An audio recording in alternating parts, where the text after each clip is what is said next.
বলা আছে মাছ বিক্রেতা প্রতি হালি ইলিশ ১৬০০ টাকায় কিনে প্রতিটি ৩৫০ টাকায় বিক্রি করলো, তার শতকরা কত বা লাভ বা ক্ষতি হলো। এই টাইপের মেথগুলোতে হচ্ছে আমাদের হচ্ছে আগে বাহির করে নিতে হয় তার ক্রয় মূল্য কত ছিল। এখন যেহেতু এখানে প্রতিটি ৩৫০ টাকা বিক্রি করছে, তো ডেফিনেটলি আমাকে হচ্ছে প্রতিটি কত টাকা দিয়ে ক্রয় করছে ওইটা বাহির করতে হবে।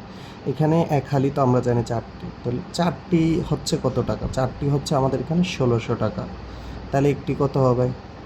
ডেফিনেটলি একটি হবে ১৬০০ ভাগ 4 ইকুয়াল হচ্ছে ৪০০ টাকা।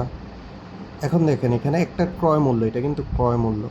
তো ক্রয় মূল্য যদি একটার হয় ৪০০ টাকা, এখন বিক্রয় মূল্য কত আছে? বিক্রয় মূল্যটা আছে হচ্ছে আমি দেখতেছি প্রতিটার হচ্ছে ৩৫০ টাকা। তো এইখানে ক্রয় মূল্য তো হচ্ছে বিক্রয় মূল্য থেকে বেশি, তাই না?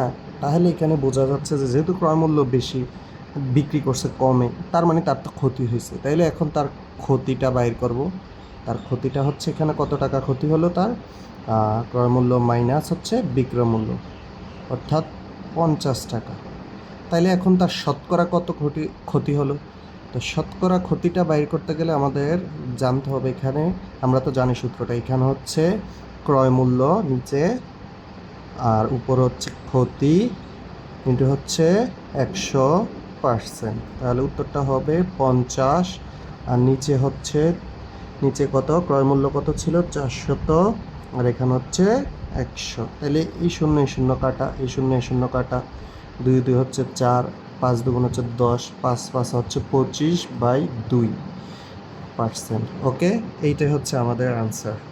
আশা করি বুঝতে পারছেন। ২৫/২ যেটা আমরা নর্মালি হচ্ছে করা যায়, ভাঙা যায়, এটা ভাঙলে হবে হচ্ছে ২৫/২, এটা ভাঙলে আমাদের হবে, আচ্ছা এটা একটু আমি ক্লিয়ারলি দেখাই।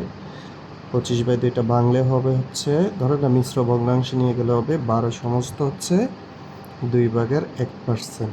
এটা হচ্ছে ক্ষতি, শতকরা ক্ষতি। ওকে, আই হোপ গট ইট।